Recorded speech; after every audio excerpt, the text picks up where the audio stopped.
Merci beaucoup, merci beaucoup. Bonjour, bonsoir, mesdames et messieurs, où que vous soyez, qui que vous soyez, nous vous disons respect total. Vos DJ, vos jumeaux, vos animateurs sont là pour vous accompagner jusqu'à 13h. Ils sont là pour vous accompagner à passer un agréable week-end. Oui, un samedi de ouf. Hier, c'était vendredi 1er mai.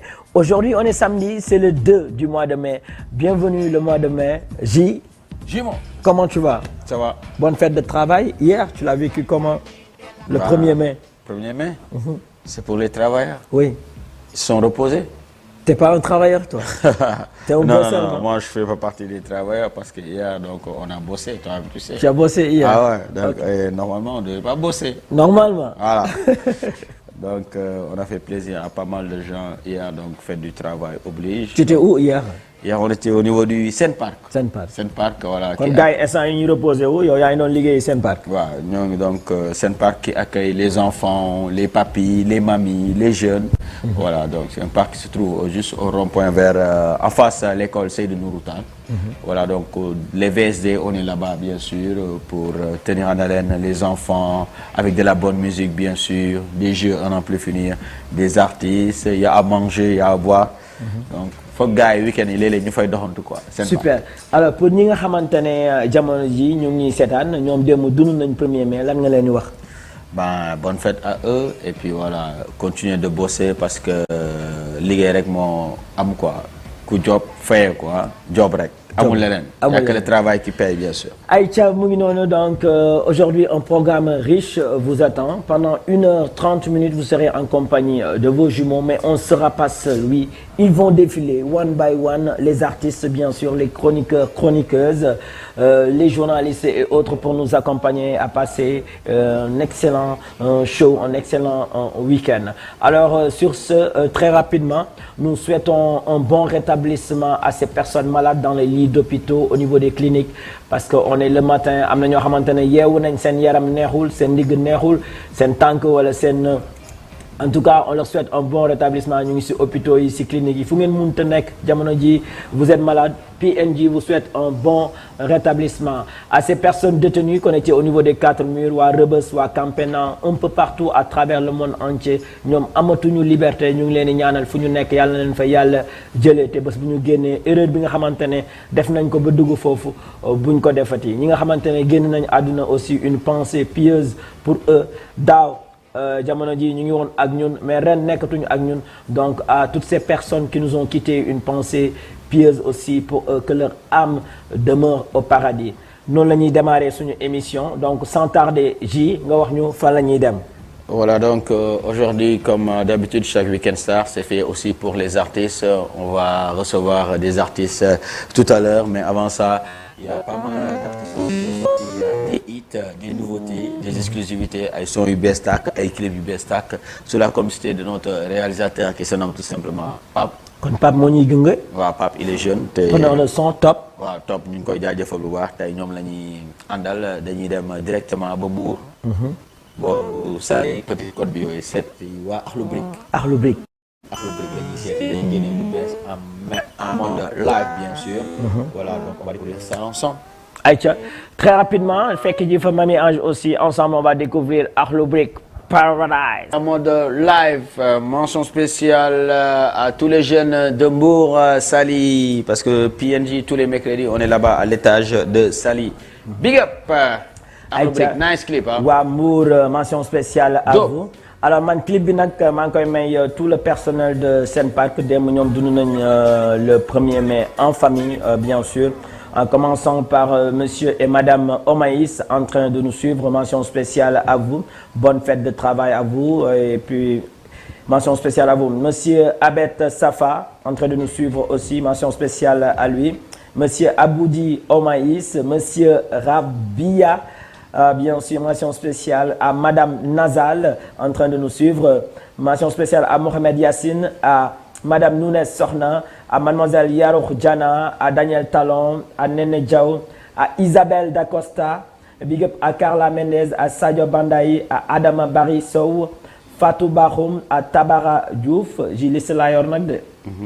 Fodé Doré, parce que c'est tout le personnel quoi c'est fàttali rek da lay mere. da lay mere. Voilà donc Mohamed Diop big up à toi, à Françoise Aki, à Aïda Diop, à Oumi Diop, Mariam Ba, Fama Diagne, Khadija Diouf, Bintou Kouyaté, Oulimata Diallo, Astou Ndoye, Sokhna Oumi May, Ramatoulaye Diamanka, Dembélé, Adama Kamara, Lamine Lom Chicha, je ne t'oublie pas, Lamine Dafé, Mbappé, Ba, Souleymane, Koumba Diallo, Astel Ndiaye, je ne t'oublie pas, Safietou Diagne, Saliou Diallo, Moussa Diallo, Pascal, Chérif, Chadi, sans oublier bien sûr Baldé, mention spéciale à Diana qui est en train de nous suivre aussi, à tout le personnel de Sen Park, big up à vous de la part de vos jumeaux PNT. T'as oublié Tyson Sécurité et Boubacar. Tyson, Boubacar Sécurité, big up à vous, hein, tout le personnel, one love. Yep. Alors sur ce, Mr. G, très rapidement, le deuxième clip que tu vas nous proposer. Voilà, donc on va aller regarder les clips de Viviane featuring Bahaw. Viviane Bahaw. Oui. dafa am lu bees lu ñu génn Bahaw waaw ñu seetaan ko.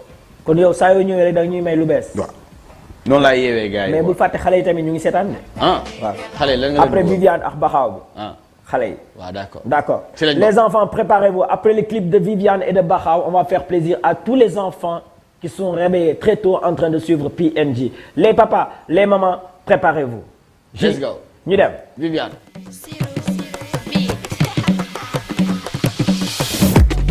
lu yàlla def mi def mënu ci lenn banaana kan moo ko suukar boo ko xamee noppaloo borom bi mooy décider yenn saa nga ñor di force ko mu gaañ la. doo yonent nit nga ni firaw na bàyyi ko mu war fasam taxul mu dab la buur bi nee na sant ma dolli ma mel bu la neexul du ci man kalamel fa yàlla. nangu ndogal bokk na ci li tax man noppal la yàlla noppi na démb kon lu am sant dégg nga. lu tax nga juddu des na yàlla koy tudd wërsëg yi mënuñu yem ni say baaraam lii la yàlla dogal. yow li nga topp di daw jotuloo ci muñal yàlla ko dogal. ma wax leen ko ci kaw mam bamba ci xol yàlla ko dogal. sama wërsëg doo ci leen bëgg naa nga xam ne fii sa jékki décide sa jékki décide sa jékki décide sa jékki décide. benn kenn seen affaire la maa ko wax nga xam ko doo ci lenn nekk bu dul yàlla nen la. Viviane ci xol étoile sama école ma teel a góob ci tool yàlla dogal ma juddu doon waykat bu mool. sori ma bëgg nga ma kay jege ma taluma lu ma yàlla tegul ne ko mu randu ma gisuma lu ma ragal lu dul borom bi noonu titalu ma yàlla ko dogal ko nangu ko ne ko du ñaar Viviane benn la. yàlla ko décidé bind ko dimbale nanga ko ndogal bi xëy na mu noppal la wërsëgam di ko bàyyil mu jële ko est-ce que li nga lekk nii mën a jig na la fexe ba xamee ne àdduna film la da ngeen di xëccu fa yàlla di décidé xale bi yaatu na wërsëg yamuñu da ngeen nangu ndax loolu la dogal. wax ko mu xam ko. yow li nga topp di daw jotuloo ci muñal yàlla ko dogal. ma wax leen ko ci kaw mam bamba ci xol yàlla ko dogal. sama wërsëg doo ci leen bëgg naa nga xam ne fii sa jékki décide sa jékki décide sa jékki décide sa jékki décide.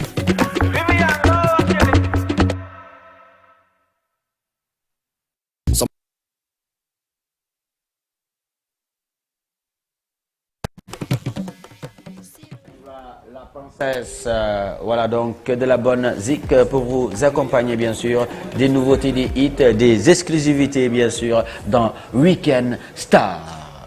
Aïcha, mention spéciale à Bahaw, mention spéciale à Vivi, nos deux artistes nice clip, hein. Félicitations, congratulations, respect total à vous.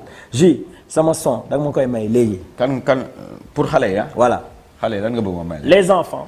tànn lu la neex les enfants est-ce que vous êtes là. xaaral ma génn def nii. aca top te jël sama. Alors on va danser avec les enfants. sama bébé bi ma xool. On va danser avec les enfants. képp kuy père de famille wala mère de famille yàlla may la chance yàlla may la xéwal nga am doom bu góor wala doom bu jigéen dama bëgg nga woo sa doom nga yëkkati gauche yëkkati droite nga teg ko ci digg bi mu fecc jëlal sa portable nag nga def benn snap bu nice instant yu xale bi di fecc nga snap bu nice nga yónnee ko ji si 77 244 22 22. Dieyna yaa ngi may seetaan madame Bril yaa ngi may seetaan.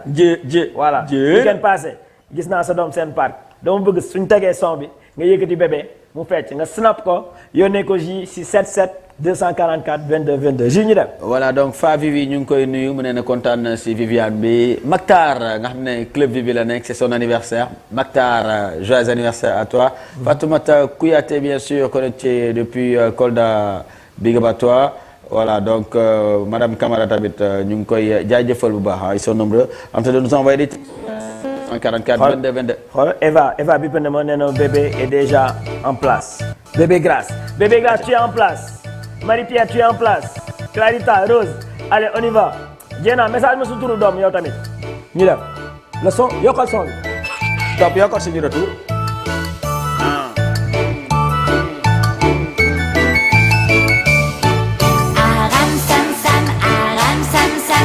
damay woo Zeyna laay wooyaale en même temps Zeyna est demandé Les mains en Zeyna ñëwal. c'est ce qu'il faut faire. Aram sam sam pour chanter et s'amuser toute la journée. Aram sam sam, gouli gouli gouli gouli gouli ram sam sam. Aram sam sam, gouli gouli gouli gouli gouli ram sam sam. Arafik, gouli gouli gouli gouli gouli ram sam sam. Arafik, gouli gouli gouli gouli gouli ram sam sam.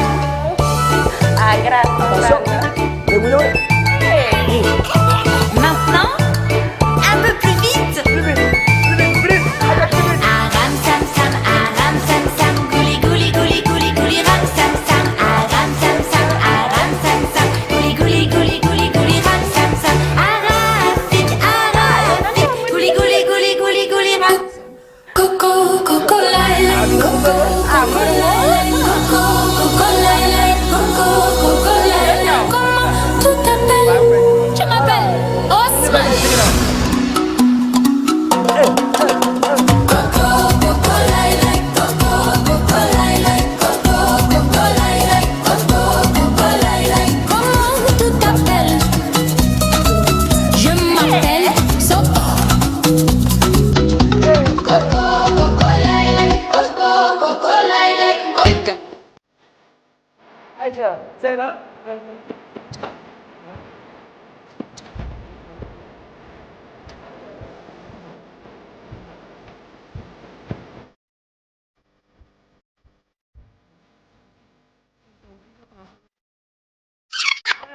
On applaudit pour les enfants. Les enfants sont l'avenir de demain. En tout cas, tous les enfants qui en ce moment sont en train de nous suivre, ñu ngi leen di ñaanal wërgu yaram, ñu ngi leen di ñaanal gudd fan bien sûr. Vous êtes l'avenir de demain. Les femmes qui en ce moment sont en train de nous regarder, qui désirent avoir des enfants, yàlla mayagu leen doom.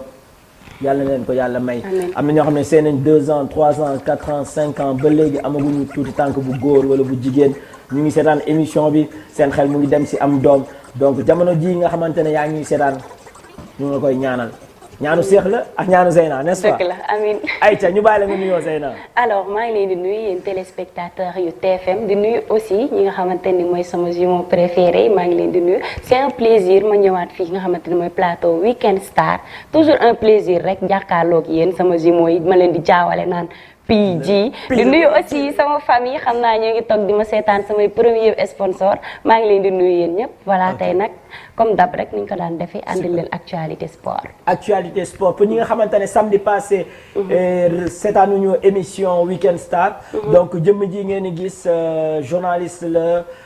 si wàllum sport nag lay yëngu raison pour laquelle ñu indil leen ko ñun PMG. dañoo bëgg football dañoo bëgg sport. raison pour laquelle tey ñu indil leen ko ne serait-ce que pour 5 petites minutes. mu may ñu actualité yi nga xamante ne sénégalais yi jot nañ ko dund dans la semaine les africains le monde entier tu vois affaire football la ñuy gën a wax nag. mais basket dañ siy sàcc tuuti làmb bi dañ siy sàcc tuuti mais football daal xam naa mooy 80% bi. n'est-ce pas Zeyna. c'est vrai. parce que les jumeaux aiment le foot. ah alors waaw et waaw en parlant de foot. ouais lii du ballon d'or. en parlant de foot. bul siisu nag si foo nekkoon. Aïcha mu ngi nii. Alors dans la semaine hier bien sûr dañ ma décoré comme étant joueur du mois d'avril. ah xam nga PMG dañuy entraîner lycée Kennedy chaque après-midi. c'est vrai. avec des amis des frères. les professeurs de Kennedy, les amis à PNJ ensemble donc plus de 50 personnes dañ fay entraîner du lundi au te yow vendredi. lañ ci tànn ñu léegi jox mois la ko. d'avril bi nag ñu décerner le trophée bi. Puis voilà du meilleur joueur. Issé Diop ak Edou. tu vois Badou. Doudou dama ko siy génnee ñu décerner ma ko. non Boulaye bokk si day six. mais macha allah puis Voilà, yow merci. puis yow ndeke yow da nga ñëw nëbboon sa bopp man je disais que sax xam naa ji moo koy gagné parce que voilà ji mooy célibataire bi moom moo. yow saa yu defee match marié célibataire maay gagné. Pape may ma photo bi waaw bul soxla may ñu photo bi Pape may ñu photo bi si réseau parce que lii voilà ndam la boo xamante ne nii marié yëpp ñoo am ndam. Ah, oui, voilà oui. photo baa ngi nii ndam marié yëpp am ndam ci kaw célibataire yi. foofu si suuf si la ñuy fubal. Waaw. amul ay terrain gazonné. jour du mois en plus. jour du mois d'avril. ah Pape Thiaw looy xaar si Pape waxal moom. mais fa mu toj biir war nañ ko yóbbu mais biir bi yàqalu ko dara biir bi parce que gagné na jour du mois aussi. c'est biiru pas ginaar la, biiru du ndaw. Aïcha donc avant que ñuy accueillir suñu artistes yi Bril ñi nga xamante ne tey moom la ñuy dalal Zeyna dañu lay bàyyi nga wax ñu sa rubrique lan nga ñu indil tey. très rapidement et puis juste après accueillir l'artiste du moment Bril nga xamante ne ñëpp ko namoon. dëgg la. tey moom la ñuy dalal avant l'arrivée bien sûr des autres invités. alors da ngeen may waxee noo leen ko bëggee rek ma defee ko noonu soo leen bëggee ma may leen si Ligue des champions bi. seetaanu ma ko wala mardi seetaanu ma ko seetaanu ko mardi voilà xaw ma lu xew. ci en tant que parisien. voilà xaw ma lu xew.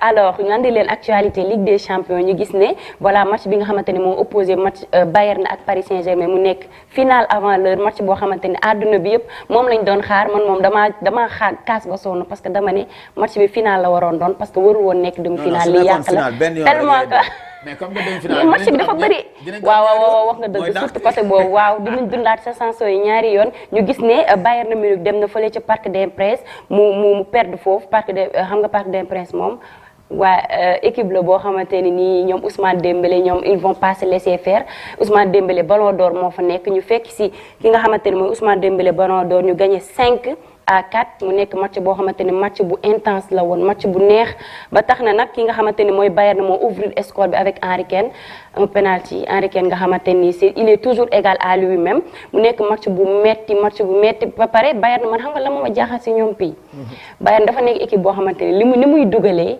loolu la encaissé si match bi parce que boo xoolee moom moo njëkk a ouvrir score bi Paris ñëw dugal ko ba mu rawee ko 3 buts Paris moo ñëw ba rawee 5-2 la woon 5-2 ba 5-4 Paris tamit ni muy dugalee noonu lay jëlee.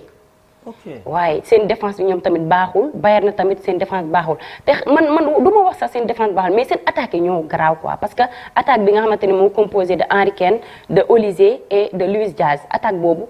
téye ko défense téye ko du yomb tout comme Paris tamit Ousmane Dembélé Désiré Doué ak Kvaratskhelia nga téye leen aussi du yomb di ko match genre duel yooyu day bëri ay buts maintenant nag match retour bi ñu war ko jouer fële ci Allianz Arena Bayern Munich en Allemagne faveur pour le Bayern mais ça change rien parce que Paris Saint-Germain reste le Paris Saint-Germain favori à leur propre succession mooy la Ligue des Champions donc ñu gis ne nag fële lañ koy jouer ñu xaar semaine prochaine ñu xool comment ça va se passer ku sortir vainqueur en tout cas on a hâte ñun amoureux de ñun nga xamante ne football la ñuy dund ñu revivre li nga xamante ni mooy duel boobu noonu duel boo xamante duel des grands dund nañ ko et franchement on a aimé ñu jàlle si beneen match bi nga xamante ni moo opposé Atlético de Madrid ak Arsenal Atlético ak son xarambol nga xamante ni su ko activé kawam lay taxaw di la xaar. mu nekk Espagne contre Angleterre ñoo doon daje waaye Espagne contre Angleterre ñu match boo xamante ni ñaari ragal la dañoo taxaw di xaarante moo tax match bi amul intensité bu bëri boo xoolee ñaari but yëpp par penalty la match bi gars yi duggante wuñu seen biir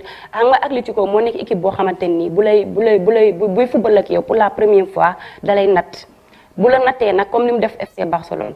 gis nañ ne moom moo ko éliminé en Coupe du Roi éliminé ko aussi en Ligue des Champions parce que daf la natt moom buy joué ak yow day taxaw xool jàngale Simone moom noonu lay joué mooy coach bi El Cholo moom xam nga ne moom bandi la parce que argentin la ñu gis nag match retour bi ñoo ngi ko war a joué fële ci Angleterre dina nekk match bu metti trop même si Arsenal ñoom nit ñaa ngi kaas parce que amuñ jeu Arsenal lan mooy seen problème moom mënuñu dugal but ñoom seen but yu ñuy am si corner lañ koy dugalee si ay balle arrêté ay tir mbëkk lañ yaakaaree pour am bi Atlético nag am na équipe boo xamante ne nii man ren jii man dama leen boole si favori pour match prochain pour match retour même si Angleterre Arsenal mooy recevoir parce que xam nga lan moo tax Atlético de Madrid dafa am attaque ku mel ni Julián Álvarez ku mel ni Lookman ñoom Griezmann si équipe bi ah waay Julián Álvarez Lookman information boobu. waaw match bi passé am na kenn ku génnoon na. ah Simone El Cholo day nappe rek Cholo moom day nappe ci loolu moom ay man ñun tàmm nañ ko si moom. voilà mu nekk match retour boo xamante ni nii Arsenal lañ koy joué ñu xool nan lay demee en tout cas match aller bi c'était ennuyant parce que voilà da ngay imaginer yow nga seetaan Paris Bayern veille bi nga xëy jàkkaarloog Atlético Arsenal c'était un peu ennuyant j'espère que voilà match retour bi dinañ ci def dinañ ci def voilà. Vieux Diouf réalisateur moom mooy woo ni nee na macha allah kii présenté nii kan la ne ko kontaan naa si moom quoi ak Diop 2 yi. Vieux Diouf da ko bëgg waaw. réalisateur TFM. waaw Vieux. ne ko merci beaucoup Vieux Diouf c'est gentil. mais ba góor yi doon présenté message yu la léegi jigéen di présenté mu message. Vieux Diouf ngay wax de ah. waaw. def ko bëgg. ah ok. ok jërëjëf. alors comme que seetaanoo match ñaari match yi mardi ak mercredi. kooku mbër la. Diop de mbër la xamoo ko moo daan sax Liss Ndiago. waaw man moom laay supporté sax. dama lay seetaan ay TikTok yi damay gis gars yi di la tooñee Diop 2 quoi comprendre ma quoi. booy lan mooy Diop 2 yéen ñi may tooñee Diop 2 tontu leen li Diop 2. Aïcha léegi sa pronostic pour Ligue des champions finale. Ligue des champions selon toi. kan moo nar a dem finale. xam nga football dafa nekk loo xamante dañ koy analyser à l'instant temps te actuellement Bayern mooy meilleur club Allemagne parce que saison bi c'est sans faille dañoo gagné championnat bi avec ay victoire kese. Paris Saint-Germain aussi mu nekk équipe boo xamante ne en Ligue des champions il joue pas. parce que actuellement ñoom ñooy champion d'Europe jusqu'à keneen gagné ko favori à leur propre succession donc nag ça va être compliqué man xam naa ne daal. ça va être compliqué pour ñu joxe pronostic kuy dem final. du yomb de. ok loolu nañ bàyyi noonu rek suspense la. après la Ligue on te laisse terminer. alors ñu jàll ci li nga xamante ne mooy mercato des Lions voilà ñu gis ni ki nga xamante ni mooy Pape Gueye waa Manchester United dañu nekk di ko convoité waa Manchester United dañ ko soxla te gis naa ne bu demee foofu dina doon lu baax trop pour moom ak départ ki nga xamante ni mooy Casemiro nga xamante ni day jógee fi nga xamante mooy Manchester United donc Pape Gueye dina nekk remplaçant bu idéal mais aussi ñu gis ne waa Villarreal ñoom duñ ko nangoo bàyyee noonu parce que Villarreal li ñu imposé dafa bëri 50 à 60 millions on sait pas si Atlético de Madrid dinañ teg loolu noonu dinañ teg somme maanaam Atlético on sait pas si Manchester United dinañ teg somme boobu noonu yëpp pour dugal ko pour nag man pour man voilà parce que Pape Gueye instant yi dafa changé statut depuis bi mu jógee CAN ba tey dafa ñëw ak beneen statut gars yi dañ ko gën a respecté gën ko jox gëdd parce que CAN bi mu def déjà moo délivré Sénégal boo leen seetloo final mosuñu fa am but c'est la première fois ñu am but parce que final yi ñu daan joué ay tiro bi lañ daan dem mais final bi contre Maroc c'est Pape Gueye moo bind histoire le premier joueur a marqué but ci final li nga xamante ni Sénégal mooy final yi mu joué voilà ñu jàll si ki nga xamante ni mooy Krépin Diatta nag suñu latéral bi moom ak Monaco c'est fini parce que 5 ans yi jeex na si écoulé te Monaco tamit du prolonger contrat bi donc après la coupe du monde agent libre lay doon voilà mu nekk nag loo xamante ni nii dina xaw a compliqué si moom parce que boo xoolee moom prestation am à Monaco ça pas trop donné quoi parce que Krépin Diatta moom voilà daf doon blessé boo xoolee ay blessures yu bëri il est fragile quoi ñu gis ñun nag man nag conseil bi ma kay waaye équipe nationale il est juste parfait il est top boo xoolee ñun Krépin 2022 sax demul woon buñ gagné CAN bi parce que moom dafa blessé woon encore moom dafa nekk joueur boo xam ne dafa xaw fragile quoi si côté boobu te ñun en équipe nationale si on perd Krépin actuellement c'est mort parce que voilà amuñu koo xamante nii dina ko mën a remplacer voilà bu ñu jógee si loolu ñu jàll si Nicolas Jackson non moo tax ma ne la nga góorgóorlu def coupe du monde coupe du monde bu baax coupe du monde bi moo ko mën a yokk voilà valeur am moo ko mën a jaay ñu yokk parce que joueurs sénégalais actuellement seen valeur en marchand dafa yokk carrément parce que coupe d'Afrique bi ñu def parce que statut champion d'Afrique la ñu yóbbu suñu club bi loolu moo tax ñu gis Nicolas Jackson nga xam ne Diomansy Kamara confirmé na ni saison prochaine du jouer fële ca Bayern ça mais ñaari club yu mag ñu ngi koy xëccoo mooy Milan ak Juventus ñu ngi koy xëccoo fële ca Allemagne fële ca Italie fële ci Italie ñu ngi koy xëccoo foofu bu baax Nicolas Jackson mais Chelsea teguñu lu leer de bu fa demee tamit xamuñu ndax dina am temps de jeu te loolu tamit il faut ñu leeral ko voilà am na tamit ñaari club bi nekk fële Aston Villa mu ngi ko soxla moom tamit alors Nicolas Jackson moom nekk na joueur boo xamante ni actuellement ku sañoon am ko ci joueur am ko sa équipe parce que gis nañ capacité am gis nañ qualité de jeu voilà même si bëri na ay failles devant les buts mais petit à petit mu ngi koy réglé bu ko defee nag ñu jaale si suñu El Hadj Malick Diouf ki nga xamante ni moo ñu war a chargé de Olivier voilà moom nag El Hadj Malick Diouf nag moo ni voilà moom nag actuellement Liverpool mooy wax bu baax pour Liverpool mu ngi koy bàyyi xel bu baax a baax voilà parce que voilà fële Liverpool actuellement kële moo fa nekkoon comment il s'appelle Robertson moo fa nekkoon Robertson actuellement moom tamit day waaj a dem te Kerkez tamit mu ngi fa Kerkez biñ ko jëndee ba tey assuré wul voilà prouvé wul jiku ñu soxla ki nga xamante ni mooy El Hadji Malick Diouf te moom li ñu doon jooy si moom offensivement il était bien mais défensivement il était faible mais dañoo gis ni si CAN bi dafa changé loolu carrément yi dafa amélioré wu ak ñoo ngi gis aussi keroog boo leen xoolee match am contre Everton Iliman Ndiaye li muy mën a bit dribble lépp kii daf ko téye El Hadji Malick Diouf daf ko nëbb jant bi fi ñu terminé nag mooy si Ibrahima Mbaye mënul ñàkk wala da ngeen bëgg ma dolli si mooy Ibrahima Mbaye nga xamante ni actuellement moom tamit Liverpool moo ko soxla Aston Villa Chelsea moom tamit gars yëpp ñoo ko soxla à 18 ans gars yëpp club bi ñoo ngi koy xëccoo voilà mu nekk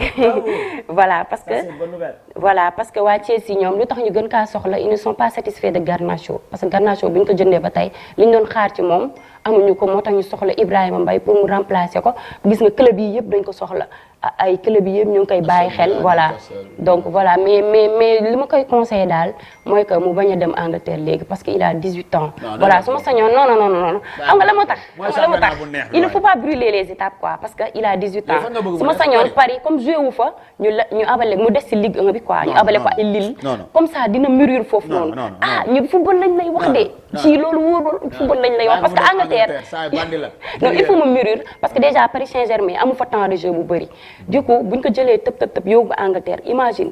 mais tey xanaa équipe bi dinañ ko tourner tey dina jouer au moins. En tout cas daal mais est-ce que Paris nekk na champion ba pare il faut Paris nekk champion ba pare ñu soog a mën a dugal seen ay kii de. Paris instant yi nekkagul champion parce que voilà championnat français bi dafa xaw a danse. donc bonne chance à Ibrahima Mbaye. bonne chance à Ibrahima Mbaye Ismaïla Sarr tamit voilà waa Villarreal ñoo ko soxla. mais somme bi ñu teg xamuñu somme bi clubam teg xamuñu ndax dinañ ko Crystal Palace teg xamuñu ndax Villarreal dina ko jël parce que c'est trop cher quand même mais bon Ismaïla Sarr jar na ko comme ni ma la waxee sànq rek joueur africain yi moom seen valeur marchand actuellement ci marché bi dafa yokku parce que voilà seen statut champion d'Afrique moo leen ko may Villarreal nag dañoo mën a jaay joueur parce que boo xoolee Crystal Palace boobu dañoo mën a jaay joueur parce que boo xoolee ñoom ñooy jaay Olivier bi nga xamante ne moo nekk Bayern actuellement considéré comme le meilleur jeune joueur voilà donc nag suñu bëggee jaay Ismaïla Sarr du doon problème quoi voilà c'était tout information yi laa leen andiloon bravo te coupe du monde bee ngi ñëw xam naa ne di nga waajal tamit ay affaire maa ngi gis calendrier bi ay 19h la ñuy jouer ay 0h c'est chargé hein parce que États-Unis moom ak suñu horaire yi c'est pas bokkul quoi loolu moo tax super c'est super alors on vous l'avait annoncé que à partir de midi désormais chaque midi Week-end Star les artistes vont défiler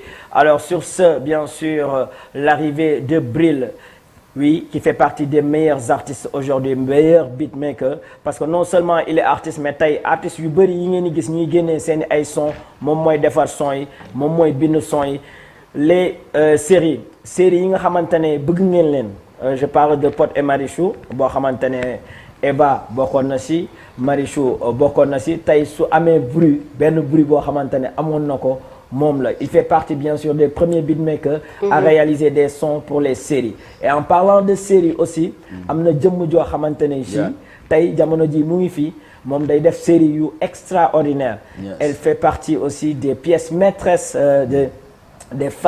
des femmes stars aujourd'hui du Sénégal elle va nous accompagner aussi donc J elle s'appelle comment ko Zara.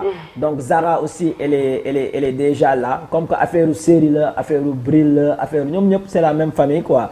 Donc dama bëgg nga lancer ñu benn clip et puis juste après ñu accueillir bien sûr. Voilà donc on va regarder le new clip de Bril bi nga xamante ne temps yi moo ngi cartonné via les réseaux sociaux via TikTok un peu partout YouTube gars yi pa nga koy challenge. waaw dafa génnee lu bees. lu bees tàkk Bril maa tay la son bi tudd maa tay. maa tey. c'est affaire bu soxor. ñu seetaan ko ay bit bu garaaw la si teg. Let's go. maa tay Bril let's go. dégg tel ne damm na def ma ni baa bi toogee ma aw ma sa temps nga amee ma dew ma tribunal nga jugé ma ak fi réew mi tollu maa tay tey sama bopp jaratuñu wóolu xarit bu foo duma topp am bii bu bees dem yow nga dees kontu yu fees succès de la bees sañse lu bees gën la fresh di def lu xees ambul la nemes li may wax man la li ngay jàpp yow la boo ma déggee baax na boo ma déggul baax na neexuma la bu la neexee bul ma comprendre jàppuma la bàyyi ma ci yow lay dépendre li may def lay def lu la neexalaat ko sa làmmiñ yàgg moom li nga bëgg a wax ko li ma doon dama ko mat boo xamul du ma la expliquer pourtant dama ay mat mais say wax la mënta calculer gën la ñuy mee ndox nga bëgg ma digal sangu am làmmiñ comme yow nga may waxal du ma ko nangu ak fi réew mi tollu maa tay tey sama bopp jaratuñu wóolu xarit bu foo duma topp am bii bu bees dem yow nga dees kontu yu fees succès de la bees sañse lu bees gën la fresh di def lu xees ambul la nemes dee nga tëj sa gémmiñ buñ ne la waxal looy wax danga foog ni maa ngi lay déglu sa bopp ngay nax puusal damay bouger toogal man werantewuma pour yow dang ma touché man dara fereguma mun nga critiquer mais musuma gis ko encouragé man ngay dénigrer bis bu ne bëgg ma découragé nekkal ci say affaire bàyyi mag samay effort wax ba sa batterie faible loolu mooy sa point fort des conseils venant de toi je m'en bats les lèvres. Fais comme ci ou comme ça, je m'en bats les lèvres. À qui tu donnes ton point de vue, je m'en bats les lèvres. Garde tes idées négatives, on s'en bat les lèvres. Parle sur moi si tu veux, je m'en fous. Tu aimes ce que je fais ou tu n'aimes pas, je m'en fous. Tu peux dire tout ce que tu veux, je m'en fous. Et j'avance toujours devant, je ne t'écoute pas, je m'en fous. Et ma am bi bu bees, em yow nga dees, kontu yu fees, succès de la bees. la fresh noppal bu xees lu mu wax man ni yees ci man nga ne li ma ko sax yi ku dem ñu wax ku deful ñu wax ci man nga ne li ma ko sax yi ku dem ñu wax ku deful ñu wax comme côté xalaat yooyu joxe nga jox sa papa wala sa yaay man bu ma kenn conseil man li war a nekk man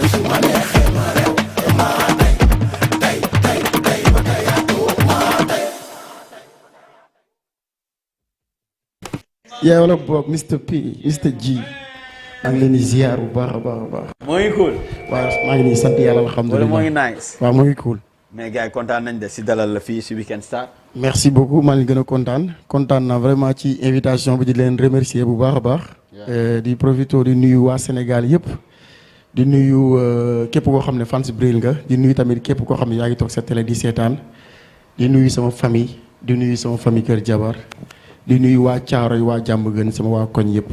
ah kon Caaroy nga jógee nii Jàmmagën ah. waa Caaroy Jàmmagën fa laa dëkk. ok mooy sa base mooy sa fief. mooy sama fief fa laa juddoo ba maa ngi juddoo géej waaye mais Caaroy Jàmmagën laa yaroo fa laa defee sama enfance yëpp ba ni ma toll nii te suñu waa kër fa lañ dëkk tamit quoi. mais Bril man doyalaguma si nuyoo bi quoi dama bëggoon ñu mayaat tuuti son bi quoi. ay son bu ma si doyal quoi. top tijjil waay. top tijjil mu mais balaa ñuy foo tuuti il faut que soxna si nuyu borom sañse bu rafet bi foog mu nuyu ñu foog mu nuyu ñu wax ni ci kan la ah. Aïcha soxna si bonjour à toi. Bonjour. Ça fait plaisir de te recevoir sur ce plateau. Plaisir.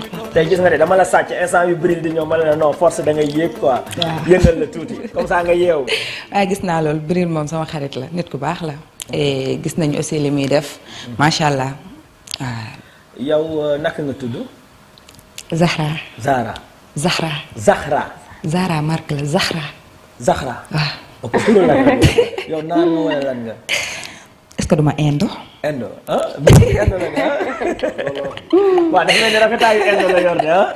En tout cas ça fait plaisir de te recevoir sur ce plateau. Beaucoup. C'est une première pour toi, c'est une première pour nous. C'est une première pour les téléspectateurs de te voir au niveau de la TFM dans Week-end Star. Bien sûr tey vraiment kontaan nañ merci d'avoir accepté l'invitation. Bril wax nañu fièvre yow fan nga jóge nii fan nga dëkk fan mooy sa base yow tey soo nee Zahra fan ngay wax ko. waa fan nga. man waa Ndar la. waa Ndar. may nuyu waa Ndar di nuyu waa Tamba di nuyu waale waa Ouest Foire.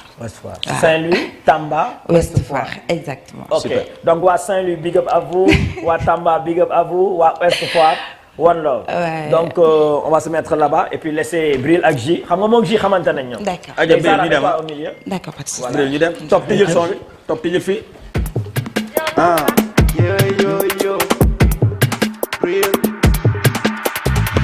dégg teel ne damm na def ma ni baa bi toogee ma aw ma sa temps nga amee ma dew ma tribunal nga jugé ma ak fi réew mi tollu maa tey sama bopp jaratuñu wóolu xarit bu foo du ma topp am vie bu bees dem yow nga dees kontu yu fees sa bee la bees sañsel lu bees gën la fresh di def lu xees ambul la ne mes ay li may wax man la li ngay jàpp yow la boo ma déggee baax na boo ma déggul baax na neexuma la bu la neexee bul ma comprendre jàppuma la bàyyi ma ci yow lay dépendre li may def lay def lu la neex xalaat ko sa làmmiñ yàgg moom li nga bëgg a wax ko li ma doon dama ko mat boo xamul du ma la expliquer pourtant dama ay mat mais say wax laa mën ka calculer gën la ñi me ndox nga bëgg ma digal sangu am làmmiñ comme yow nga may waxal du ma ko nangu ak fi réew mi tollu maa tey sama bopp jaratuñu wóolu xarit bu foo du ma topp am vie bu bees em yow nga dees kontu yu fees sa bee la bees sañsel lu bees gën la fresh di def lu xees ambul la ne mes dee nga tëj sa gémmiñ buñ ne la waxal looy wax nga foog ni maa ngi lay déglu sa bopp ngay nax puusal damay bouger toogal man weeranteewuma pour yow dang ma touché man dara fereguma mun nga critiquer mais musuma gis ko encouragé man ngay dénigrer bis bu ne bëgg ma découragé nekkal ci say affaire bàyyi mag samay effort wax ba sa batterie faible loolu mooy sa point fort des conseils venant de toi je m'en bats les lélé fais comme ci ou comme ça je m'en bats les lélé à qui tu donnes ton point de vue je m'en bats les lélé garde tes idées négatives on s'en bat les lélé parle sur moi si tu veux je m'en fous tu aimes ce que je fais ou tu n'aimes pas je m'en fous tu peux dire tout ce que tu veux je m'en fous et j'avance toujours devant je ne t'écoute pas je m'en fous et ma am vie bu bees em yow nga dees kontu yu fees sa bee la bees sañsel lu bees gën la fresh noppal bu xees lu mu wax man ni yees man nga ne yëguma ko sax di ku def ñu wax ku def ñu wax ci man nga ne yëguma ko sax di ku def ñu wax ku def ñu wax am côté ak xalaat yooyu joxe ngay wax sama bopp wala say man bu ma kenn conseil man li war a nekk man man li war a nekk man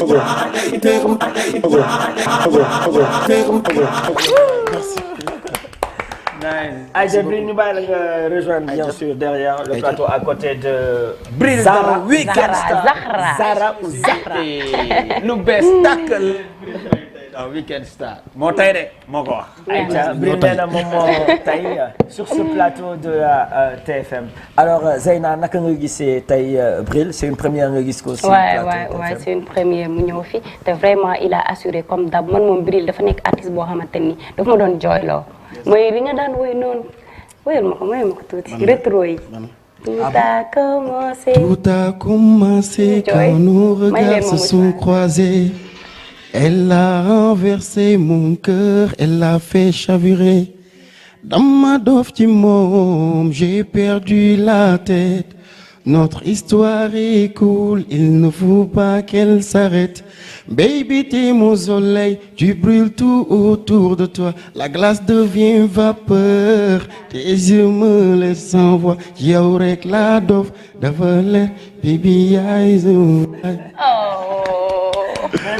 Yeah. C'est juste excellent. xam nga tey. Waaw. fu mu fële dafa nooy. parce que son yi man ça me rappelle beaucoup de choses. Dëgg la. bi léegi damay woo Eva en direct. ma ne ko d'habitude soo ma tooñee. wala d'habitude su ma la tooñee. wala d'habitude guddi suñu toogee ñu wéet. am na benn son bril bu ñu doon faral di teg. léegi dama koy woo boobu laa bëgg nga wóyal ko en direct gars yi en direct nag laa koy woo. j'espère que elle va prendre. xaaral ma xool ndax dinaa ko jot.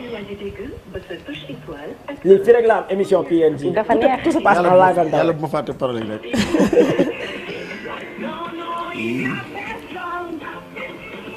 est-ce que nekkul dina la wala muy defar biberon bébé bi. Bébé. ay ci ay. allo. na koy wooyee. Diouf man Diouf laa koy wooyee. moom nu mu lay wooyee. ji nee na nan nga may wooyee.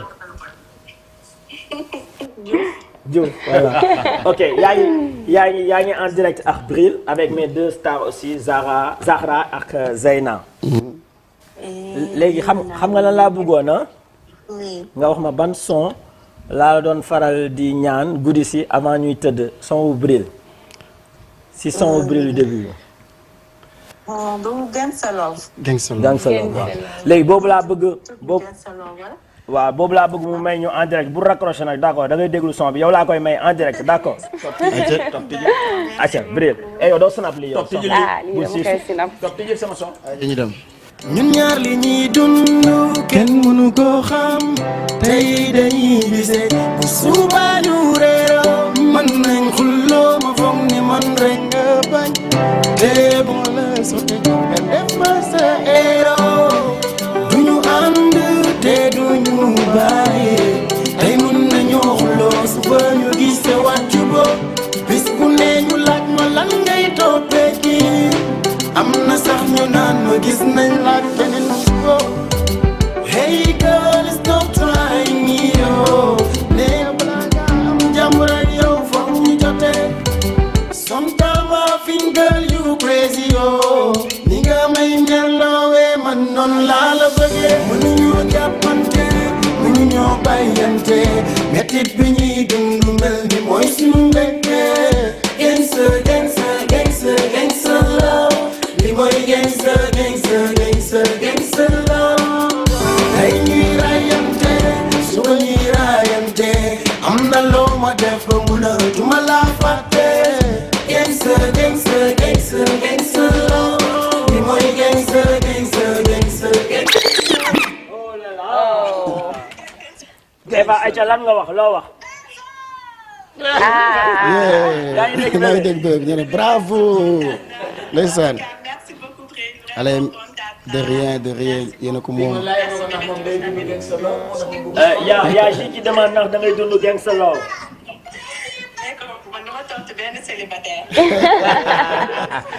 merci beaucoup. bal perdu. Aïcha kooku nekkoon Eva madame Pi en direct bien sûr alors Zahra yow tamit am nga son boo xamante ne marqué na la si jëmm ji nga xamante ne invité nañ ko tey parce que tey dañ koy sonal ah dañ koy sonal. voilà duñ ko may dara. sérieux. oh là là c'est magnifique ça. mais attends. merci beaucoup. lan moo tax nga bëgg son bi yow quoi. nu mu demee noonu yow tamit da nga koy dund wala question bu ma laaj Eva laa lay laaj. ah mais si. ton micro. son bi dafa neex rek. son bi moo neex waaye dafa neex. pour man da nga koy dund quoi da nga am sa benn copain boo xam ne léeg-léeg da ngeen di xuloo bay reede après ngeen nekkaat. doo ko mën a bàyyee doo ko mën a fàtte. man du ma xuloo. ah doo xuloo. yow chaque jour da ngay dund love story quoi. bëggeel indo. waaw bëggeelu indo waaw. d'accord. ok c'est super donc tey Bril lañ daral Bril tey bëggoon naa xam Bril exactement yow parce que yow dafa am fenn foo xamante ne da nga fa jóge biñ may lañ la xamee woon. et puis après nga jaar noonu nekk artiste chanteur. est-ce que tu peux nous raconter histoire bi mu demee très rapidement. waaw bon d'abord maa ngi commencé def rap laa commencé. c'était à l'école avec des amis. ñu nekk j'étais nag un élève très surdoué en mathématiques. waaw ñi ma xam ñëpp xam nañ loolu quoi école bu ma nekkoon maa fa daan gën a ay math. et donc il y avait un professeur boo xam ne da doon jël devoir yi di ko jox élèves yi nga xam ne dañuy def cours de rattrapage alors que on n'était pas là-bas ñun inscrits ñu woon donc loolu élèves yi ñëw ne dañ koy defal clash sama dugg ci rap ci loolu la demee gars yi ne ma comme yow da nga kii si mat ñëwal nga bokk ci son bi et je suis allé bokk ci son bi ak gars yi ñu def son bi joué ko ci Fosco après ñëpp apprécié donc depuis jour boobu ñu ñëwee nit ñi dañu xoole comme ay rappeur et on est devenu des rappeurs comme ça. mais bi ma duggee ci biir nag comme man je suis une personne boo xamante ne du ma dem si benn affaire à demi-mesure. ma dugg ci virus bi commencé ma dugg affaire yi neex ma et je suis que c'est de la musique et la musique c'est comme la science il faut l'apprendre. On peut pas devenir médecin sans apprendre la médecine. C'est pareil, il faut apprendre la musique pour faire la musique. Je suis allé apprendre la musique. Loolu am ci maîtrise loolu ma dugal ci beatmaking après ma commencé composer ay sons et j'ai travaillé avec beaucoup de studios avant may teg sama studio bopp. Après bon à un moment donné ci série sax Pod et Marichou je pense si la commencé def ay sons way mais avant. moo nekk sa première réalisation ak les séries.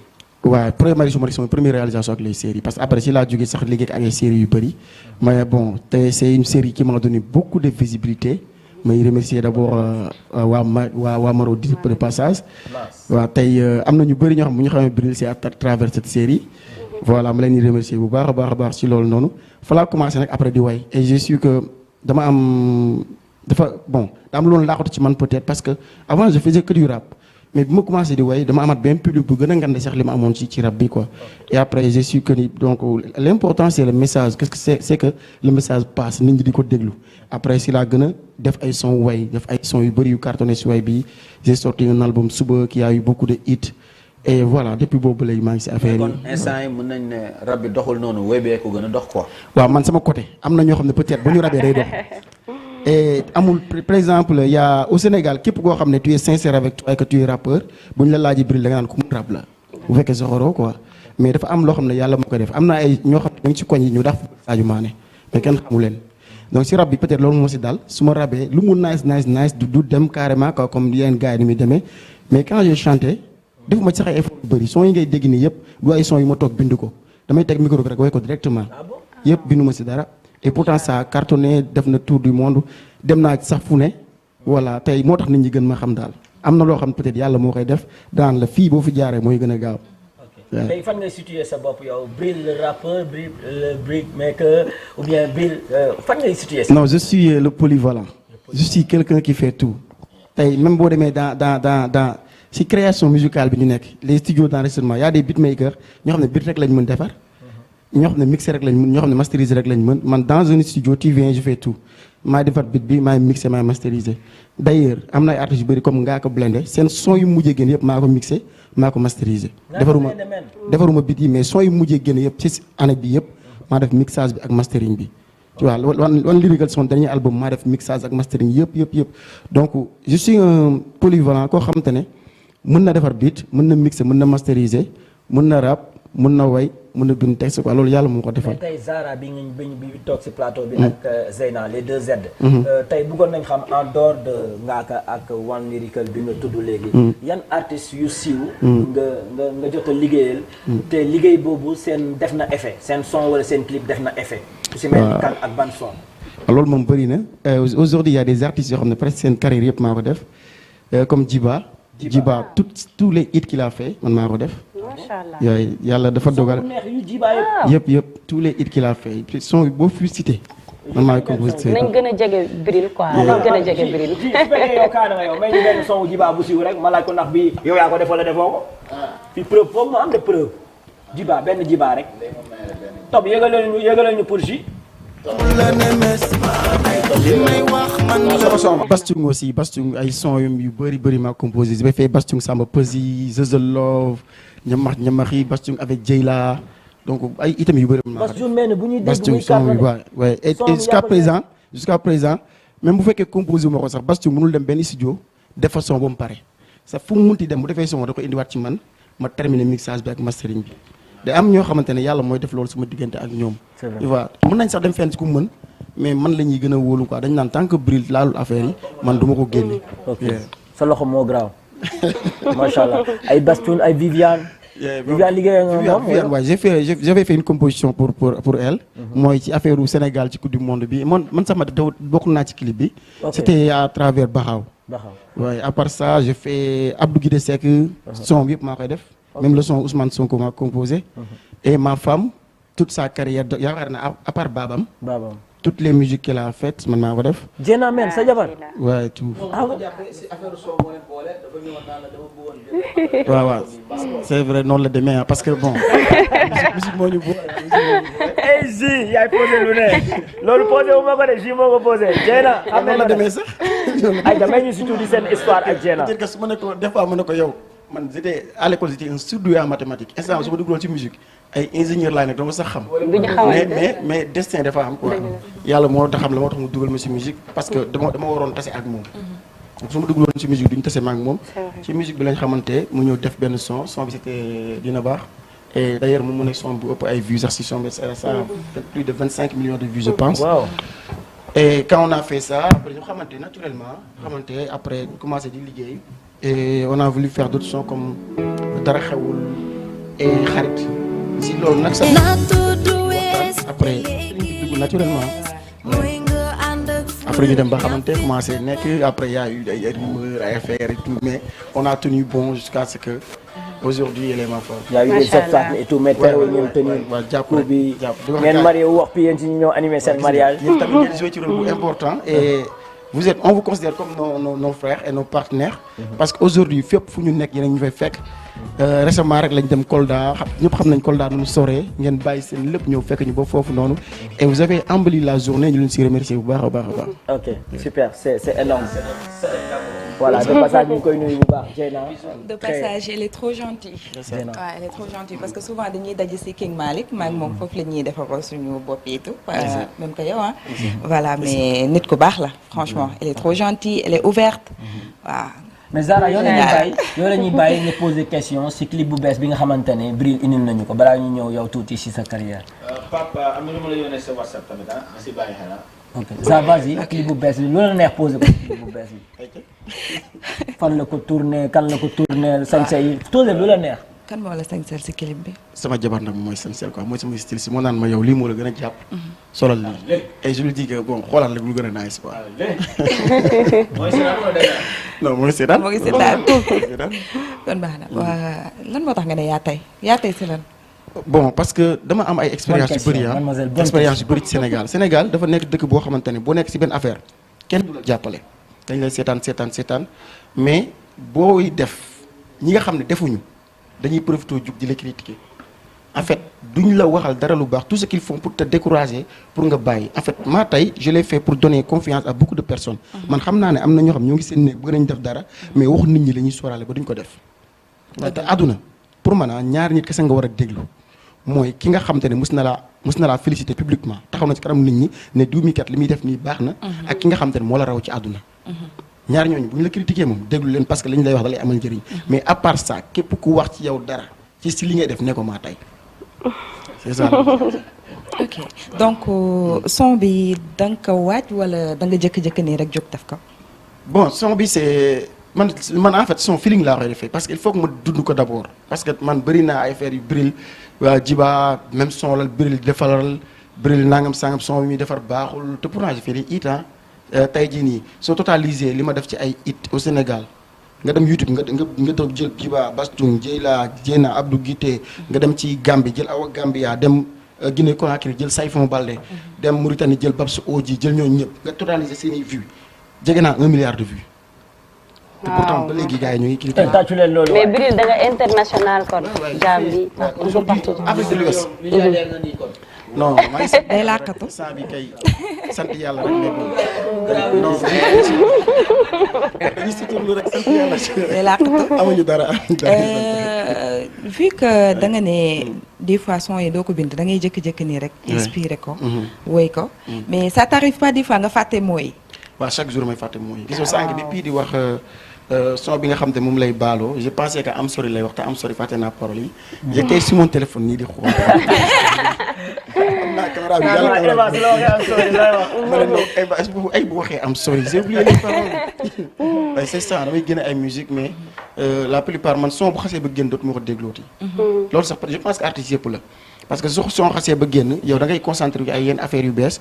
donc du coup tant que waajaloo concert wala dara doo nekkaat di déglu son yi. donc il t'arrive que nga fàtte parole yëpp. mais boo amee concert tamit boo naree déglu ndoo lépp. non mais da ngay répété concert da ngay yéen jour concert rek ngeen gis mais artistes dañuy sonn de. artistes dañuy jël 2 mois wala 3 mois à l'avant di répéter chaque jour avec les musiciens. chaque jour ñu koy répété li ñu leen defal noonu ci 30 minutes wala ci 1 heure de temps dañ koy répéter pendant 2 mois. pour bañ a fàtte pas. Respect aux artistes. Respect. Merci beaucoup. Et toi, Zé, si tu avais une question à poser à Bril par rapport à ce new clip, ce son Matay lan lay doon. Voilà man amoon naa benn question mais dama bëggoon xam titre bi mais Zahra elle a posé ma question donc man dama am lenn rek li ma koy wax mooy que Bril avant rétro bi.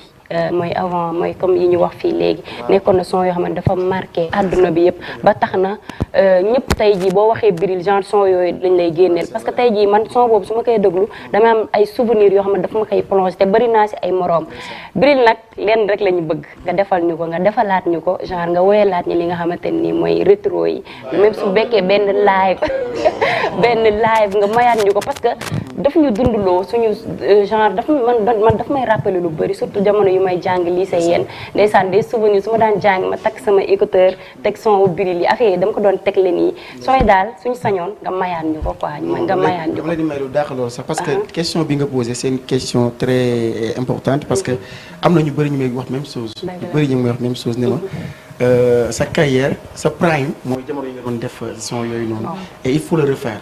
bul bàyyi loolu quoi defaatal loolu et j'en ai profité pour defaat ci affaire yu bëri j'en ai fait un morceau avec Diamane qui va bientôt sortir avec Djiba tamit qui va bientôt sortir et j'ai fait aussi beaucoup de musique comme ça yoo xam te ne ñoo ngi ci yoon bi quoi.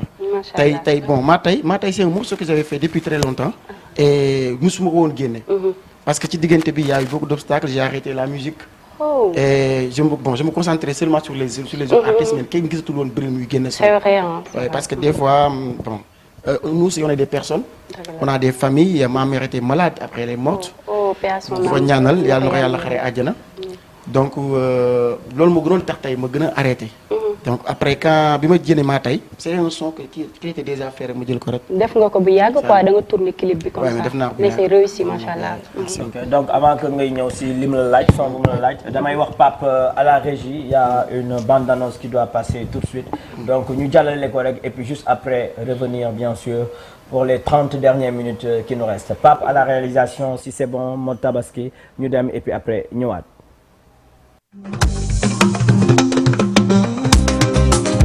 mode tabaski spécial sur la TFM je ne serai pas seul ñu fas yéene leen bégal ci yu baax lu jëm ci wàllu mode tous les acteurs de la mode képp koo xam ne yaa ngi yëngu ci mode rek woo nañ la ci mode tabaski bu spécial du ma ànd man rek de équipe bu mag bi laay woo fi mu nekk nii ñu spécial des femmes battantes ay jàmbaar yu maîtriser mode nga xam ne nag ñu ngi ci télévision Futurs Médias ñoom laay woo ñu temp xoolal seen boobu défilé ñu boole vert ak rose fas yéene ñëw mu di Mado la sublime mu di également Bijou Ndiaye la belle ñu ñëw nag fas yéene leen bégal ci yu baax mode tabaski la ñu wax spécial.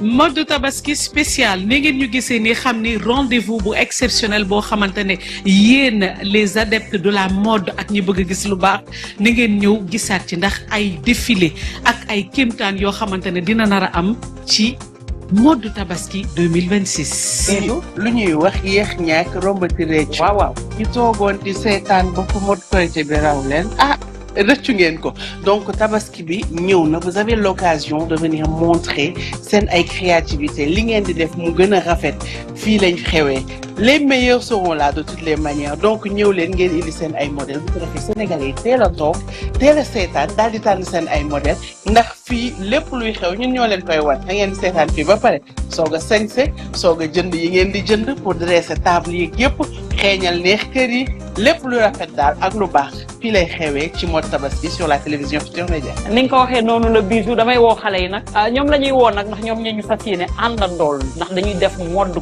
tabaski bu spécial 2026 mi ngi nii Kia est là Choupa est là mais également Hafsa waaye Njéeme xale yaa ngi nii ñu fas yéene def nag li nga xam ne moom moo di mode tabaski spécial sur la TFM xam nga ñii bu ñu leen waneelee bu ñu la waneelee sa yëpp da ngay daan. xoolal ma boobu taxawaay bu yaa ngi wuyu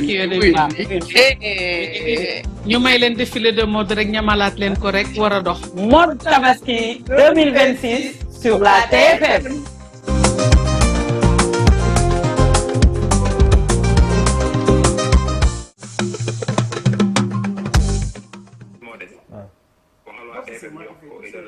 Ok. La TFM, je ne serai Oui.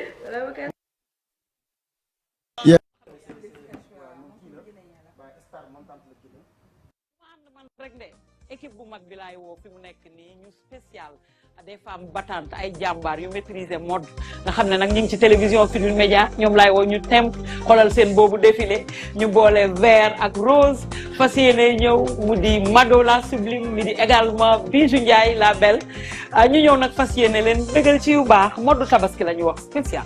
mode tabaski spécial. mode tabaski bien sûr. tabaski Bril instant moom ñàkk rek di xool naka lay jëndee kuy xar teg ko si bopp kër yi.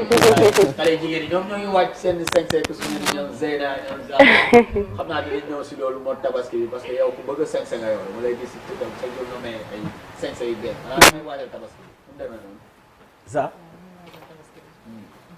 mais am na yeneen yu garaaw sax yu war a ñëw. ay shoot la wala émission la wala lan la publicité. non à part d'être actrice je suis modèle. je suis une top modèle. du coup ok je prépare ñu benn son. mu défilé ñu yow Bril d'habitude fan ngay naka ngay dundee tabaski et tout. ouais je vis ça en famille à Thiaroye xam nga comme li ma wax ci début bi man sama famille ñu ngi Thiaroye maa ngi leen di nuyuwaat de passage. donc tabaski damay dem foofu rek avec ma femme et on est là-bas on passe la journée là-bas xam nga comme ñëpp ni ñu koy defee seen famille rek. Super. Voilà. Et Zé, toi, Léna, comment tu le vis? moi je le vis en famille man Nduxura Pël foofu laay dem d'ailleurs waa Nduxura ñoo ngi may suivre parce que maa ngi gis seen message yi maa ngi leen di nuyu bu baax ba tabaski incha allah. xaar man lépp laa bëgg lépp. wax loo ji. Laye Bogara bu ree lan moo tax Laye Bogara nga message yi pour mu poser ko question boobu. en tout cas voilà waa Mifa PNJ le Kumbis tamit mention spéciale à elle moom day béggee émission bi Kumbis bu PNJ Family Nawelita la team Mijo joyeux anniversaire par anticipation elle va le fêter ce mercredi à l'étage de Saly bien sûr. Adja très rapidement J ñu dem Zara tey bëggoon naa si kanamu Bril nga wax ñu jamono ji si ban série nga nekk ak lan moo la dugal si série exactement Zara. mën naa ne passion la. waaw passion la dafa nekk loo xam ne dama ko bëgg te xam nga nit moom li nga bëgg rek boo koy def moom da nga koy. lan moo tax nga bëgg ko ñan nga doon seetaan wala lan moo ko waral daal tey nga jékki-jékki ne non je vais me lancer sur ça. mën nañ ne ñun ñëpp si Pod et Marichou lañ commencé ah. voilà ah ouais nekkoon nga si Pod et Marichou. non non fële loolu lañ doon seetaan. ok ok waaye da nga koy seetaan mu lay neex xale yëpp fa lañ jaar. waaye du coup mu nekk benn passion boo xamante ne ni dama ko yàggoon bëgg.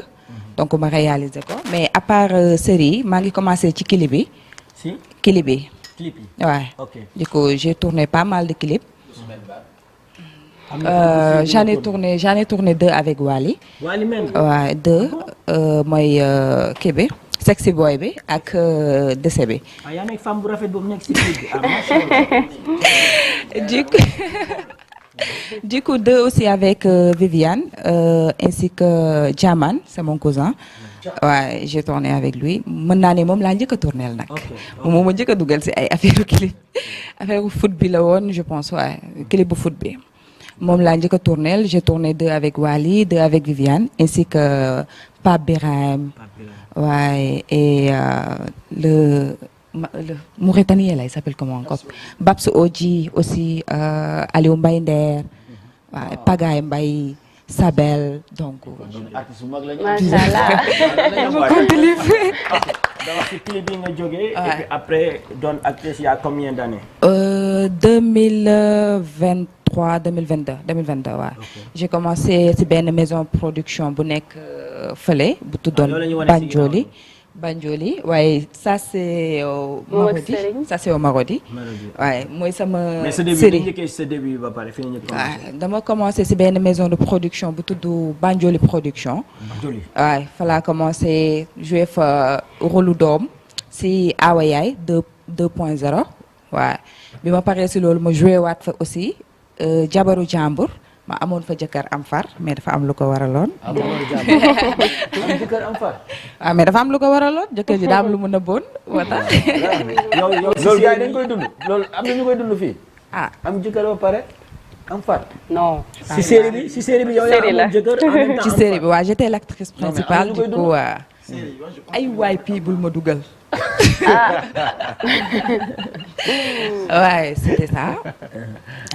waaw parce que jëkkër ji non bi maa ngi ko tourné fële Marodi. bi Marodi la bi mooy sama première série bi ma tourné Marodi parce que bi ma jógee Banjoli tourné naa Evenprod balaa may dem Marodi. Evenprod waaye. Banjoli Evenprod après nga dem Marodi. après la si laay door a dem Marodi Marodi ma tourné fa ñaari série benn bi mooy bi Lady Jama.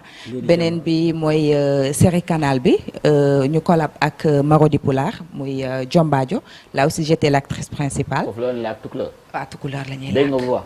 bu baax sax. nee na ko bandum ko wi ko weesuɗo accuɗo ko haalta ko a nanaani ɗum de.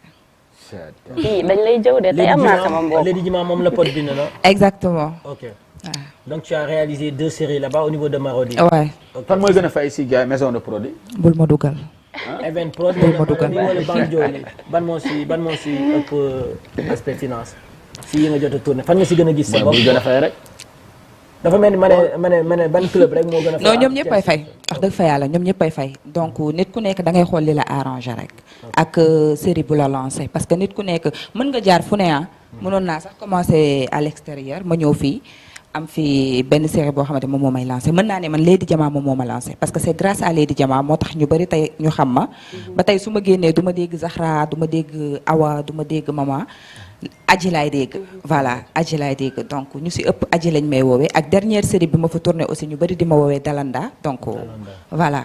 xale yu bëri ñoo ngi lay seetaan ñoom seen rêve feeñ télé la nekk si série yi souvent gars yi dañ ne am na benn avantage boo xamante ne da lay tijjil buntu mais am na beneen aspect boo xamante ne gars yi dañuy jàdd gauche maanaam dañuy dugg si loo xamante ne waruñ si dugg yow lan nga leen di conseil ak lan moo si sa xalaat. est-ce qu'il y a des obstacles loolu la bëgg wax et tout est-ce que fekkee ne yéen da ngeen koy dund par exemple nga may ñu si tuuti.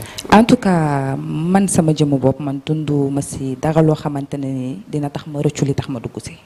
parce que mën naa ne du série kese mais bépp liggéey si bépp liggéey boo nekk boo si àndee ak sa fulla ak sa fayda rek bépp ñaawteef bu nit ñi di wax yow doo ko gis je me dis donc tey jii nii bu fekkee ne dafa nekk loo xamante ne da nga ko bëgg demee ko ak mbëggeel bi nga ko bi ngay ressentir en fait yaa ngi gis donc nga am ci sa fulla ak sa fayda parce que tey jii nii je me dis siiw neex naa mais siiw aussi du jàmmi borom. voilà Bril exactement Bril tey soo doon conseillé xale yi jigéen yi ci série yi lan lay doon parce que tu côtoies beaucoup d'acteurs beaucoup d'actrices et tout xam nga milieu bi nu mu demee am nga jabaru artiste et tout tey soo doon conseillé jigéen yi muy artistes yi muy actrices yi muy mannequin yi lan lay doon parce que tentation bi ji nu mu ko waxee peut-être que jaarul ci digg bi mais am na. y a les hommes puissants qui sont là y a de l'argent qui est là soxna si soo bëggee feeñ télé mun naa la may 1 million nga ñëw mais da ngay jaar fii. Santiago tu vois. waaw moom déjà damay rebondir si lu mu wax rek elle a parfaitement dit que ni affaire yi boo ci nekkee xamal li la si dugal nga xam fi nga jóge ak fi nga bëgg a dem et puis nga am fulla ak fayda. loolu moo wax na moo bu important mooy loolu fulla ak fayda parce que lépp looy def boo demee fulla ak fayda rek da nga ciy am retenu et puis tamit nga xam ne tam fii àdduna du dara. àdduna lépp loo fi gis day jeex parce que tey am na ñu gënoon siiw ñoo xam ne ñu ëppoon bayre fuuf tey ñoo ngi ci biir suuf yàlla na te ñun ñi taxaw fi tamit tey di wax fa la ñuy mujjee donc loolu boo xalaat tout le temps rek dina am noo xam ne mu ngay orienté sa vie dina am foo xam ne doo ko jàdd chaque jour da ngay nekk droit chemin xam ne que yow mi kat fi nga nekk nii tu es de passage li la fi indi da nga war a élever wu da nga war a jóge fii dem fii da nga war a gën a jege sa borom da nga war a gën a defar sa vie donc yu bëri da nga koy moytu am fulla ak fayda boobu mu wax tamit quoi. c'est important. ok jamono ji tu es où tu es toujours à Marodi. waaye je suis toujours jeex wala. waa instant bii nii jeex na mais xaaraat ñu ngi ñëwaat. da ngay waajal beneen série beneen ou bien ak beneen maison de production. non pas beneen maison de production avec Marodi toujours. Ok, tu es Ouais. toujours avec Marodi. Ouais, je suis toujours avec Marodi. Aussi di conseiller xale yi nga xam ne genre ñoo ngi si milieu bi bëgg ngeen si yow loolu waaye tamit des fois bu leen nit ñi xamee aussi day leen si profité di lancer seen propre business. di liggéey parce que tey jii nii bu nit ñi taxawee tey naan proposition yi dafa bëri tentation yi dafa bëri aussi dafa fekk ñu bëri ñoo xamante ne dañuy yeewu tëdd seen lal suba ba ngoon duñu dem fenn alors que yow xamoo say fan la yem donc tu sais pas ba xam demain tu vas te réveiller ou pas donc lance-toi xoolal li nga bëgg nga def ko bu ragal loo songu rek di nga ko mën. Voilà. Parlant de business dafa am si business boo nekk parce que am na benn message bu ma jot sànq ku tudd Laye Pokora nee na kii moom rek laa wóolu si parfum. waa dëgg la yéen xamoo leen si dara yéen. fii ah. gaa ngi koy waxtaanee de mooy za parfum. waaw je suis sur la parfumerie. indi loolu. loxo neen nga indi. mais yow ñàkk parfum. non dinaa leen may parfum donc man je suis sur la parfumerie depuis bi may jàng parce que wàllum parfum moom dama ko yàgg bëgg depuis bi may jàng ni ma commencé mooy que genre dama amoon benn xarit boo xam ne da doon jaay ay parfum mu ngi nekk Tanger mën naa ne sama cousin la. Tanger Maroc. waaw daf ma daan yónnee photo yi ma koy posté sama story boobu maa ngi jàngi su ma amee ay commandes je récupère les parfums par commande léegi ma dem ba finalement ma lancé sama propre business di jaayal sama bopp di demal sama bopp jëndal sama bopp ñëw jaayaat je vous dis que du ma yem aussi si parfum kese parce que maa ngi leen di waajalaat aussi yeneen comme ay savon pour góor. non kon nga bu daaneel ñoom Maam Ndiaye savon. ñoom Maam Ndiaye savon jigéen ñi la ñuy jaay arrête. ah ok bokkul. góor ñi lay waaw ay savon yoo xam ne genre pour góor ñi la. day dindi bépp imperfection bouton tache mais du la xeesal quand même. waaw du la xeesal da lay may éclat rek. waaw góor ñi laa fi nekkal.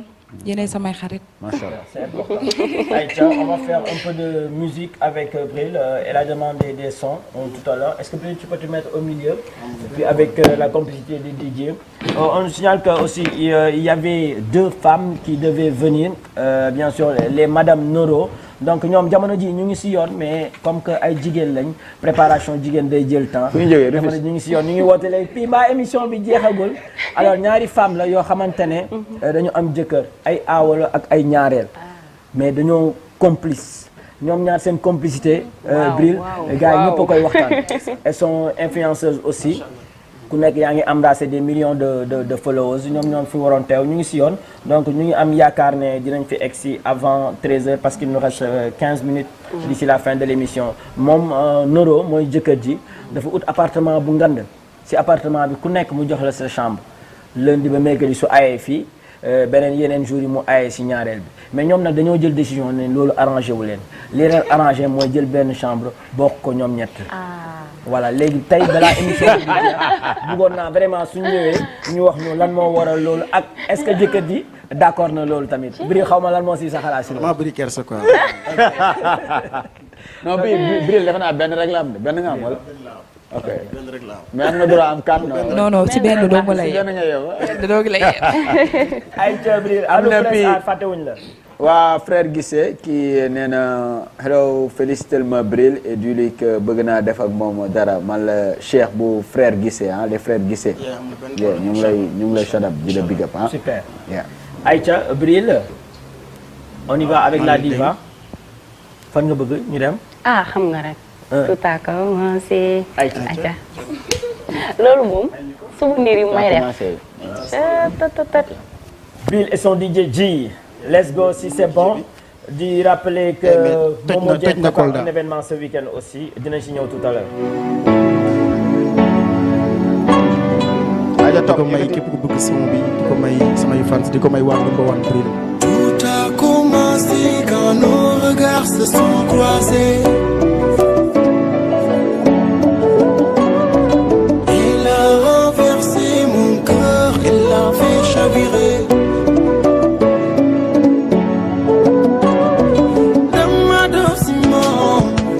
Perdu la tête. Notre histoire est cool, il ne faut pas qu'elle s'arrête. Baby, tu es mon soleil, tu brûles tout autour.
merci. tu nous amènes loin hein. Instant Merci yi dañu beaucoup. bëggoon nekk si benn concert di enchaîner affaire yi muy nice vraiment Ça me fait plaisir. c'est magnifique Bril.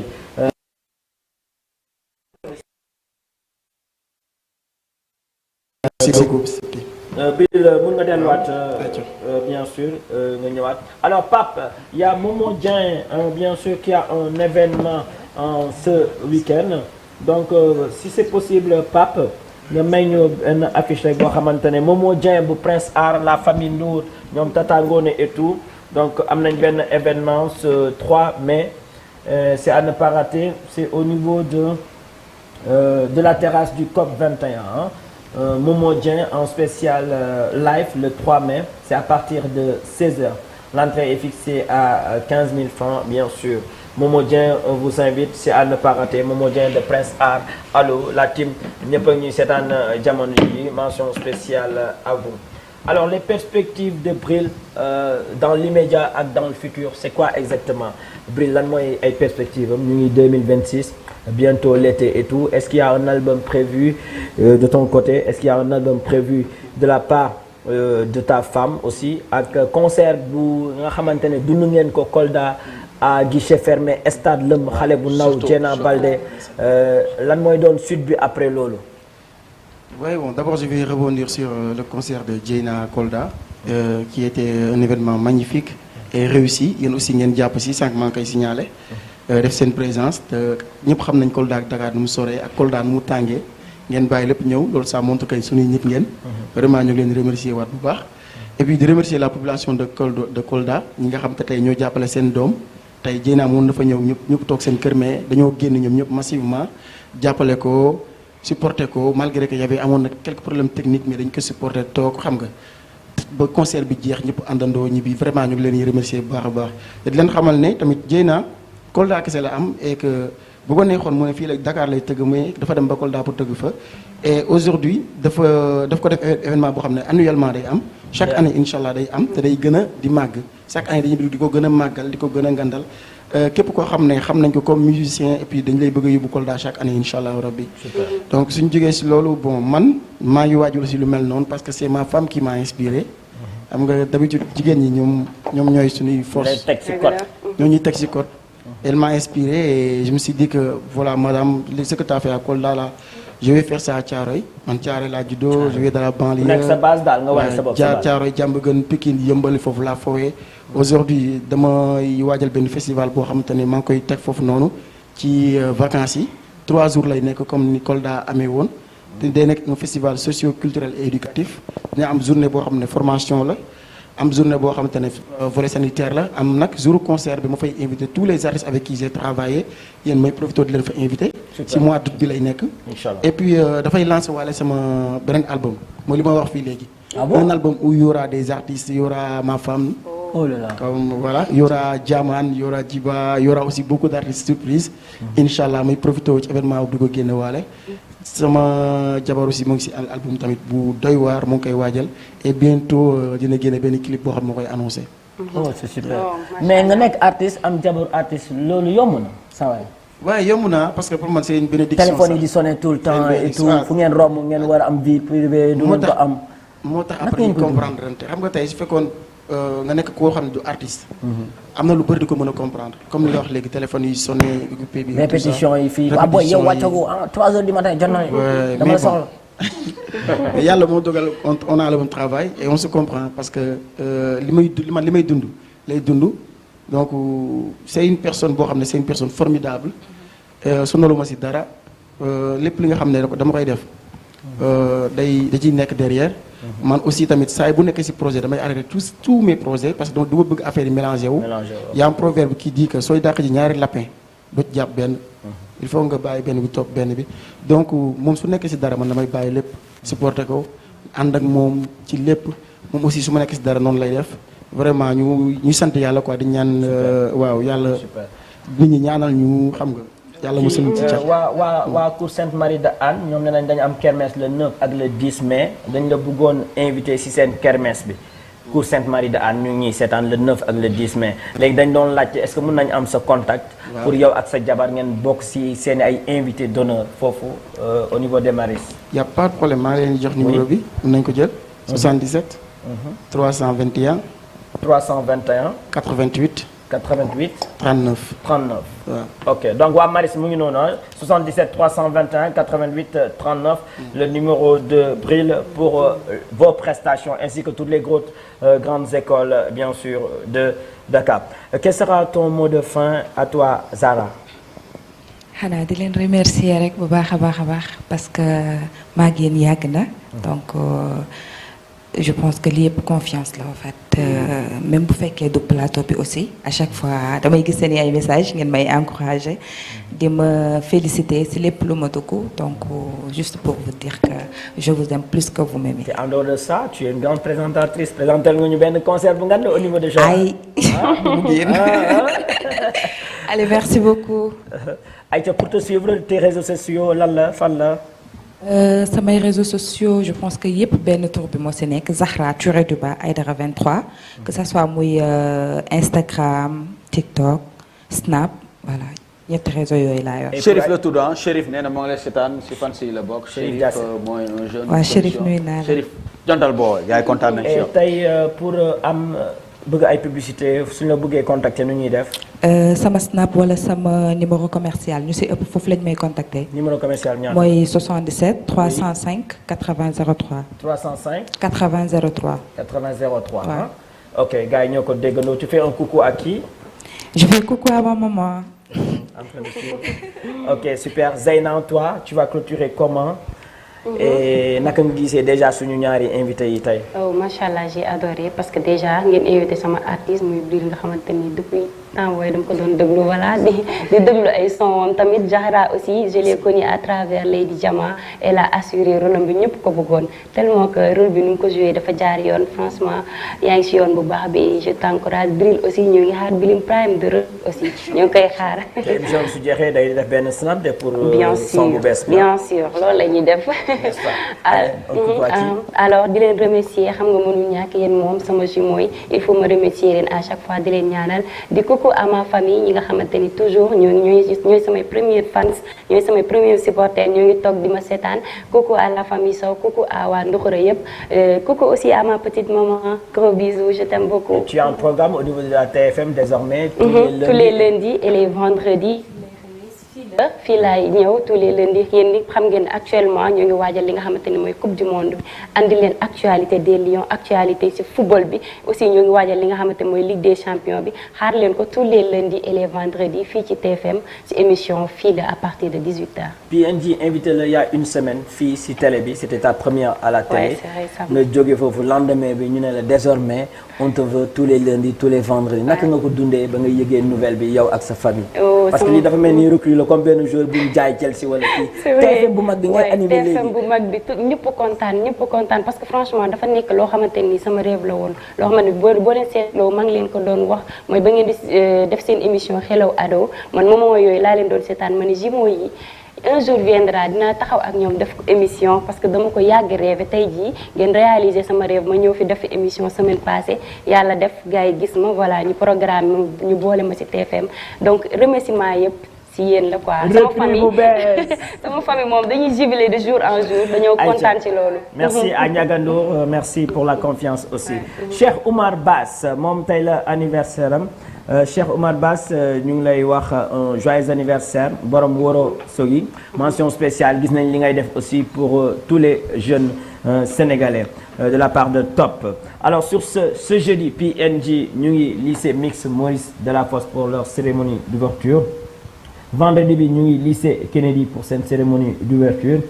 Samedi bi on sera avec cours Sainte-Marie de Hann le 9 et le 10 mai week-end au Maris en spécial kermesse waa Maris préparé leen ko le 9 ak le 10 bien sûr. Mention spéciale à tous les élèves du cours Sainte-Marie de Hann en train de nous suivre. Rendez-vous le 9 et le 10 mai spécial kermesse avec Vigie et beaucoup d'artistes invités. Ce samedi aussi l'école de ma fille et bien sûr les maîtresses tout le monde ñoom ñoo am benn xawaare donc ñu waa Saint-Pierre de Baobab oui ici à Sacré-Cœur ñu ngi leen di invité Saint-Pierre Baobab dañu am xawaare samedi de 12h jusqu'à 23h donc vous êtes tous invités papa yaay doom pour le xawaare de l'école Saint-Pierre de Baobab avec Serita comme directrice. Sur ce on se donne rendez-vous tout de suite su émission bi jeexee à partir de 14h. foofu lay añee Sen Parc Zara Zeyna waa Sen Parc nañ invité nañ leen tey 13h ngeen ñëw foofu. kon Bril day jël portable am wax Jeyna ak les enfants fekk leen ma Sen Parc voilà en famille on va añandoo en famille. donc Sen Parc c'est les samedis c'est les dimanches de 14h à 22h papa yaay doom la tamit am na ay jouets bu nekk pour xale yi donc venez en famille. mais Zeyna keroog dafa lekk pizza ba fàtte fa portable am ah bon non pizza bi dafa neex pizza niveau la man ba ma dalee lekk pizza ba tey c'est la première fois ma lekk pizza bu neexee nii ak jus kii bi noonu. cocktail bi oh cocktail bi mu ngi sama xel ba tey. kon léegi bàyyi nañ Zeyna CR7 Zeyna pizza.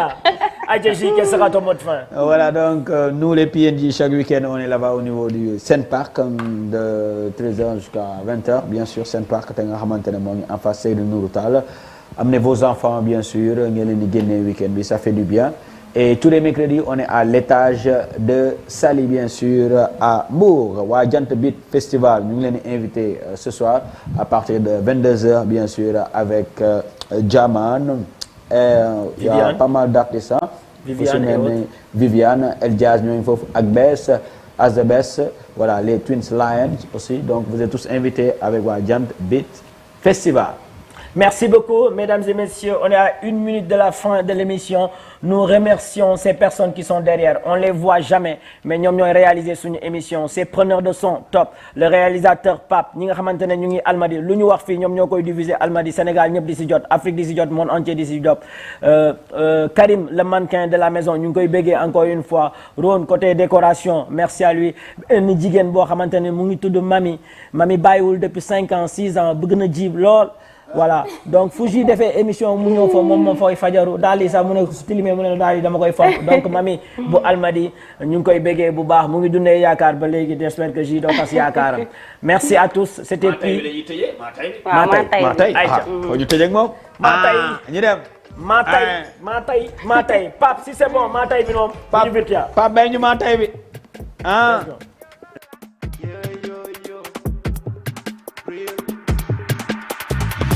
dégg tel ne damm na def ma ni baa bi toogee ma aw ma sa temps nga amee ma dew ma tribunal nga jugé ma ak fi réew mi tollu maa tey sama bopp jaratuñu wóolu xarit bu footu ma topp am bii bu bees dem yow nga dees untu yu fees c'est le fait